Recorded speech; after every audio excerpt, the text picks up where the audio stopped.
بسم الله الرحمن الرحیم. دوستان ښه راغلاست. په تیر درس کې موږ او تاسې د سی وي ډیزاین تقریبا د دې حده پورې وویل. سی وي داسې اوس ټوله سی وي موږ نه ډیزاین کوو چې لیکلو کوو، بلکې هغه برخې تاسو ته درښایو چې یعنې تاسو کولی شئ په ښه شان سره موږ او تاسې د دې ډیزاین څنګه کوو، ترتیب کوو. پروفیشنل پروفایل د دې ساحې د لیکلو لپاره ما داسې کړي دي چې انزرټ ته راغلی ما یو ټکسټ باکس مې څنګه کړی دی، انزرټ کړی مې د دې ساحه کې. لومړی مې په دې کې لیکل شروع کړي دي. لیکل یو څه غټوو چې موږ ته ښکاره شي. دلته مې لیکلي دي پروفیشنل پروفایل. دا لیکل مې کړي. لاندې ما د دې په خاطر چې د لیکلو څخه بد شو یو پاراګراف لیکل مې څنګه کړي دي، انزرټ کړي مې دي په دې شکل. سمه ده؟ دا لیکل ما دلته څنګه کړي دي، انزرټ کړي مې دي. دا ټکسټ باکس داسې ترتیبوو منظم چې ټول طرفونه صحیح وي. د دې پروفیشنل سپیل سموو. دا لیکل انتخابوو، سنټر ته راولو، سایز یې غټوو، داسې بولډ کوو.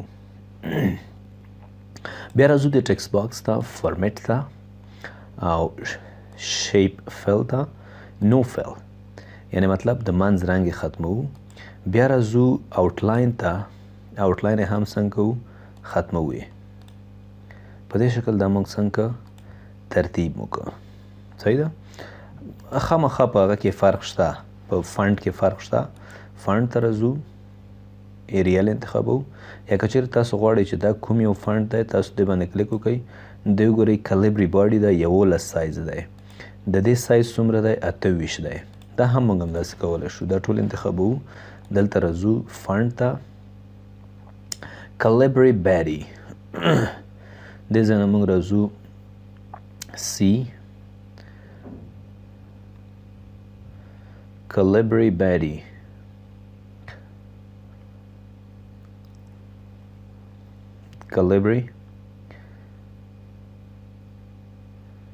Calibri light.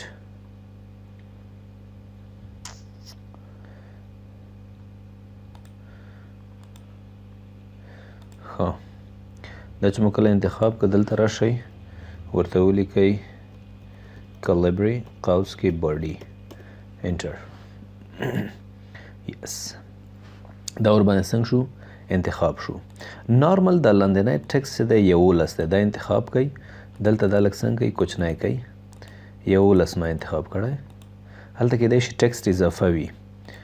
دی نه څو خطه دی، دا مې 11 کړی دی. او دا په اسانۍ لیکل چې دي یا دا پروفیشنل پروفایل دا مې عین وړی دی 28. صحیح ده. داسې مو دا تنظیم کړي. بیا انزرټ ته راغلی یم. دا لاین زه ګورم، د لاین کلر چې دی بلیک دی، تور دی. یو لاین مې انزرټ کړی دی، شیپس دې ځای څخه لاین، او بیا مې شفټ نیولی دی. دا لاین مې څنګه کړی دی، انزرټ کړی مې دی، او داسې یو تور رنګ مې ورته ورکړی دی. سمه ده. دا برخه هم موږ څنګه کړله، تنظیم مو کړله او جوړه مو کړه. بیا یادونه کوم چې دا کوم داسې سی وي ډیزاین نه دی، فقط دغه څیزونه زه تاسو ته ګرانو زده کوونکو درښیم چې مطلب څنګه موږ د دې سکیل څخه استفاده کولی شو. داسې یو څیز جوړو. ګورئ موږ یو شیپ انزرټ کړی یا یو ټکسټ باکس مې انزرټ کړی دی. په منځ کې داسې یو تصویر دی او لیکل ورسره هم څنګه شوي دي، ترتیب شوي دي. که چیرې تاسو داسې یو سنریو سره انتخاب راشئ نو موږ راځو انزرټ ته، ټکسټ باکس ته راځو، بیا راځو ډرا ټکسټ باکس. مطلب یو ټکسټ باکس څنګه کول غواړو، انزرټ کول غواړو. ټکسټ باکس داسې راولو دلته. یاد لرئ د ټکسټ باکس منځ کې موږ او تاسې تصویر انزرټ کولی شو. د ټکسټ باکس په منځ باندې کلیک کوو، بیا راځو انزرټ ته، پکچر ته. دلته د فیسبوک آیکن ما ډیلیټ کړې ده. دا آیکن انتخابوم، انزرټ. دا مې انتخاب کړله، انزرټ شوله. صحیح ده. دا مې دلته څنګه انزرټ مې کړه. د دې په څنګ کې موږ څه کول غواړو، لیکل کول غواړو. سپیس وهو. د وینې د لیکل دا دي. دلته که موږ لیکل کوو احمد الله، دا انتخابو کنټرول A وبخښئ کنټرول A نه کوو، فقط دغه ټکس څنګه کوو انتخابوو سنټر ته. دلته ګوره موږ باید صرف دا ټکسټ انتخاب کړو. فقط ډېر په دقیق ډول سره زما ماوس لږ مشکل لري. دا ټکسټ انتخابوو سنټر ته راولو لږ سایز څنګه کوو غټوو یې. سمه ده. که په دې ډول باندې دا سم نه راځي لکه دا ټکسټ او دا سم نه ترتیبیږي نو بیرته راځو کنټرول زیډ ته. دغه ټکسټ څنګه کوو ختموو یې. دا تصویر انتخابوو لیفت طرف ته الاینمنټ وړو.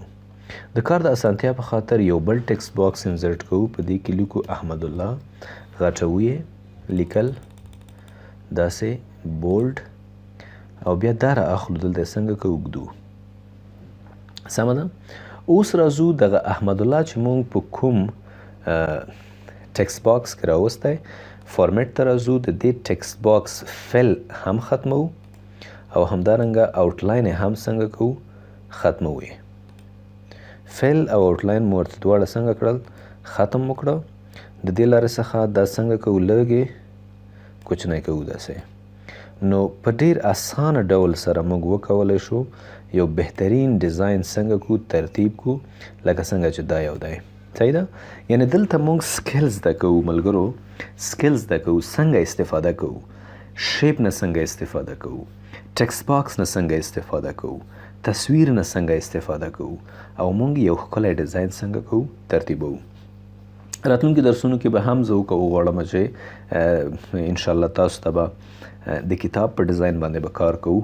نو د ورډ او د ایکسل د ګروپ ملګري که هغه په واتساپ کې دي که په حضوري کلاسونو کې دي دوی ټولو ته موږ دا زیری ورکوو چې د دې درسونو د ویډیوي درسونو لړۍ به هیڅکله هم نه درېږي. دا درسونه به همداسې جریان لري.